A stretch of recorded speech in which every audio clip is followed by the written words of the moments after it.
From the New York Post, liberal judge alters election law in battleground Wisconsin months before election. And I'm of the opinion, at this point in time, there's no more battleground. You think Wisconsin is a battleground state? I was there in November 2020, only days before the election, and there were giant Trump billboards all over the place. Battleground just means that they have installed people who are going to impose their will. Same thing in Arizona. Oh, Cartel Katie Hobbs is not going to debate because Carrie Lake is an election denier. And our campaign strategy is our campaign strategy. So we're moving forward. I'm continuing to make my case to the voters of Arizona. Whether or not we debated in this race is not going to decide this election. It's all completely fake, but my name's Eric. This channel is called Report and Opine. Please like, comment, share, subscribe, hit the notification bell. I'm absolutely begging you. I'm begging you, please. Come on, please. It would help me a lot, and it would cost you nothing. But if you wanted to help me even more and spend some money, you would buy my book, New York City 2020, Gotham Unglued, on Amazon.com. That link will be in the description. Now, obviously, the debate came and went. There's like a 90% agreement rate that Beau Biden was absolutely terrible. Now, for whatever reason, the media is pretending that they were surprised, which is totally untrue. We all saw it for many years now. And then there was that one lady, right, who was outside of the talking to Nick Shirley, I believe. Shout out Nick Shirley. She says, "Oh, you know, I'm going to vote Democrat no matter what. I'm gonna stick beside him." I'm gonna always be a Democratic because I'm doing the whole straight up and down thing, voting with what my community is. So even though it is what it is, I wouldn't go any other way but Democrat. And even if Joe Biden does perform horribly tonight, you're still going to keep voting for him? I'm still going to keep voting for him. This is your man. Yes. Look at the screen. That's mine. And that's what you're going to settle for. I'm going to stick beside him. It doesn't make any sense. And the political regime, they're in complete shambles. They don't know what to do. They're kind of butting heads with the media regime. Oh, he's going to drop out. He's not going to drop out. It was only one bad night, but it's crystal clear that the political regime had lobbed several charges the way of Donald Trump because they knew this was going to happen, and now they want to pretend they just didn't see it coming. But this, all that said, this is part of the reason why people say the 2020 election perhaps was not on the level.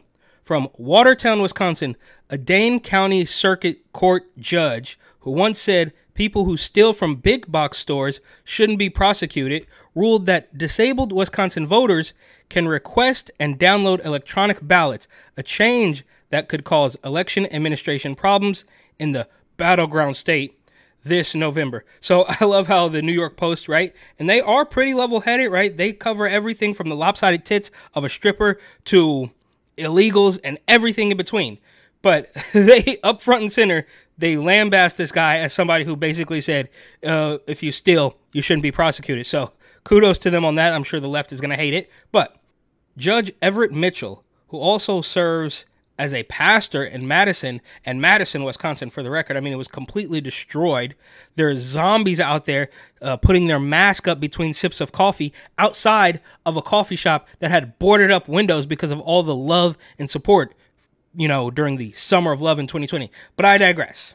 Serves as a pastor in Madison, okay, and ran for state Supreme Court last year, losing in a four-way primary, issued a temporary injunction last week covering the November 5th election, effectively modifying a portion of the election administration landscape in a state that struggled with absentee ballot tabulation in the past presidential election.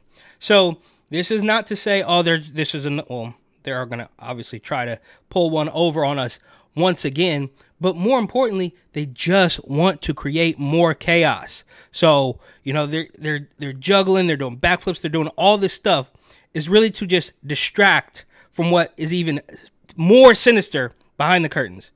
Voters with print disabilities who self-certify they cannot read or complete a ballot without assistance can request electronic ballots from their election clerks, which they can complete with the use of assistive technology and mail back, thanks to the injunction. The ruling leaves clerks in almost 2,000 municipalities with little time to make the adjustment. Democratic Attorney General Josh Cole's deputy attorneys argued that the change in law could cause confusion and create security risk. And that's the entire point. Wisconsin's election administration is somewhat decentralized with 72 county clerks and more than 1,800 municipal clerks responsible. Current state law allows military and overseas voters to request absentee ballots and mail the paper ballots back.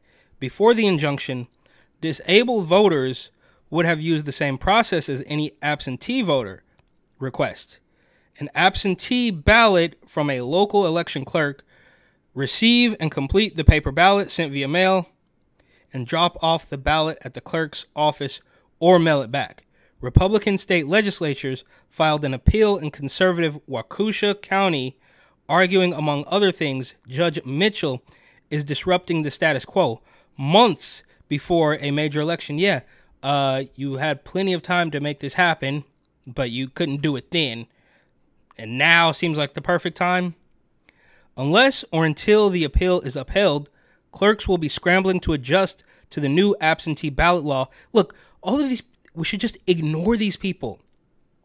Right? They're changing the laws, they're changing the rules, they're amending the Constitution in order to make it all on the level, make it safe. Oh, because Rona's almost here, so got a mail-in ballot. I mean, just ignore these people, right?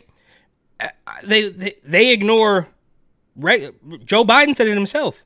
Well, the Supreme Court tried to stop me from forgiving student loans, but I did it anyways. And then, of course, maybe he was blocked. I don't know. Again, just part of them creating chaos.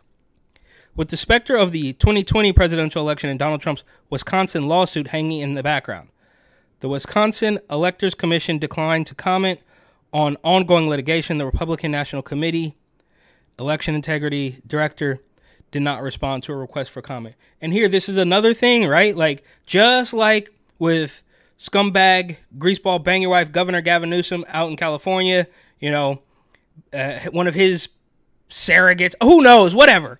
This guy caught sleeping in a car with weapons and pills and mail-in ballots outside of 7-Eleven. Yeah, Mike and Jared, many wondering tonight, so was it a voter fraud scheme or something else? Investigators are now trying to determine why it is that more than 300 recall ballots were found inside a man's car at this 7-Eleven in Torrance.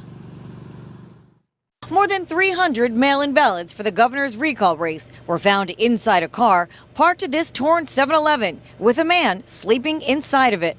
But that's just not enough. That's what this reminds me of. It's like, well, yeah, he's going to change these laws and stuff, but it has nothing to do. It's like these people will refuse to draw any connections with any of their weirdo scumbag scams. But as soon as one person on the other side of the aisle does something that they don't like, they are ready, willing, and able to turn that person into a criminal.